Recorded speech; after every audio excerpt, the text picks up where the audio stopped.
di Satpol nanti, maka jawabannya adalah fasilitas kaki lima. Kita akan membuat kaki lima. Saya lagi cari-cari namanya ini karena saya mau namanya nama Makassar. Apakah Sambalunta kah atau supaya lebih seksi lagi Bogang 5 kah? Tapi masih diskusikan dulu ya. Kalau Bogang nggak di atas sih Pak, lebih seksi sedikit ya, lagi dikit. Kalau yang penanggulangan bencana, saya fokuskan namanya ke Kareser atau Kareser, Makassar Care and Rescue Center. Kali ini di 6 titik. Apa isinya? 24 jam. Isinya pemadam kebakaran, isinya Dottorota sudah saya terangkan. Dottorota ini Makassar Home Care sama dengan DPR tapi di sempurna. Saya beli 48 mobil untuk dokter dengan telemedicine. Telemedicine itu dia bisa ini sekaligus ini fokusnya kesehatan. Jadi nanti orang dirawat di rumah yang memungkinkan tidak menular lama, tidak menular dirawat di rumah, tapi pemantauannya lewat smart city. Jadi Pak Dokter Indra telah membuat sistemnya di 157 penyakit.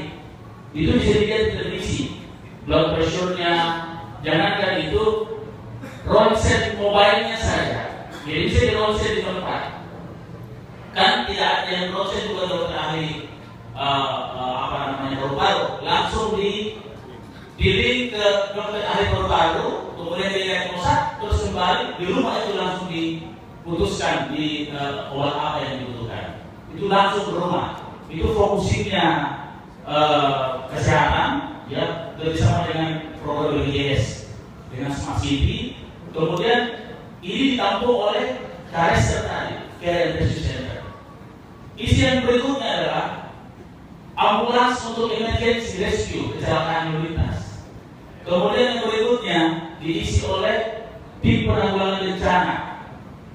Berikutnya diisi oleh tim penanganan perda. Jadi ada satu tim 24 jam. Kalau ada tiba-tiba muncul kaki lima, di sana langsung. Kalau setelah kaki lima ditata, gudang dalam kota dioperasikan, akan ditertibkan. Semua hal-hal yang tidak sesuai perda kita tertibkan, dan dia standby di 6 tempat. Kemudian saya juga sudah meminta pihak kepolisian untuk resistanya dari situ untuk penanganan keamanan kota. Jadi ada 6 tempat dan ini sudah ada anggarannya 24 jam mereka di sana. Dia 2 lantai, beberapa tempat sudah disiapkan. Itu langsung saya minta di tender Januari ini. Kemudian pelayanan publik yang lain adalah kita akan mulai membuat UKM lorong. Jadi sekalian saya jawab juga namanya Pak Ratu. Jadi UKM lorong itu misalnya kita akan sekarang ini kan saya lagi mencanangkan ini. Kekuatan kita itu di kuliner, oleh-oleh dan kuliner. Oleh-oleh Makassar itu misalnya punya tahu kepala putih, otak-otak, kepiting, bakso, itu orang sangat minati. Maka saya ingin memperkuat ini, tapi dengan basis UKM lorong. Apa yang saya buat adalah satu gerakan untuk pariwisata. Bagaimana orang datang ke sini untuk belanja yang begini-begini. Namanya Gerakan Majukan Pariwisata, disingkat GEMPAR. Kemudian kita bikin slogan semua enak dengan oleh-oleh dan kuliner nomor 1 Makassar, disingkat Sendok 1M. Jadi GEMPAR Sendok 1M dan gerakan ini. Jadi semua enak dengan oleh-oleh dan kuliner nomor 1 Makassar. Ini berkah. Jadi kalau kita bikin visi orang, kita dapat inspirasi. Jadi nanti sendok betulan ini itu akan menjadi industri juga. Jadi kalau orang datang ke Makassar di bawah sendok. Kenapa? Ini menarik sekali. Kalau di Jepang kita bawa sumpit, di Cina saya bawa sumpit. Pada saat saya di naik haji, saya tanya kepada orang Arab, kenapa kita makan pakai tangan? Kenapa kita pakai sendok? Apa dia bilang? Kalau sendok untuk 1000 mulut, tangan untuk 1 mulut. Saya lihat ada yang luar biasa di sini. Bagaimana kalau sendok untuk 1 mulut? Makanya kita akan bikin Makassar Sendok City. Orang pulang untuk sendok, jadi kalau ada makan coto nanti sendoknya sendiri bisa bawa pulang.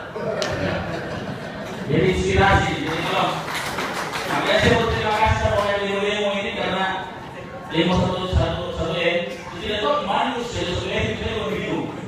Padahal diangkatkan cuma 2 juta di Golsen. Saya sudah kali berapa saya sudah. Tapi menarik. Kita fokusin di situ, di industri lorong. Kita sudah memiliki batik, sementara desain batik lontar itu di lorong. Kebijakan tentang penggunaan seluruh pasar kita, di mana seluruh transaksi harus pakai tas, itu di lorong. Jadi intervensi pemerintah ya, untuk melindungi UKM itu, memperbanyak kemampuan UKM dan pasarnya pasar kita sendiri. Jadi berputar ke sini, ini pasar luar biasa.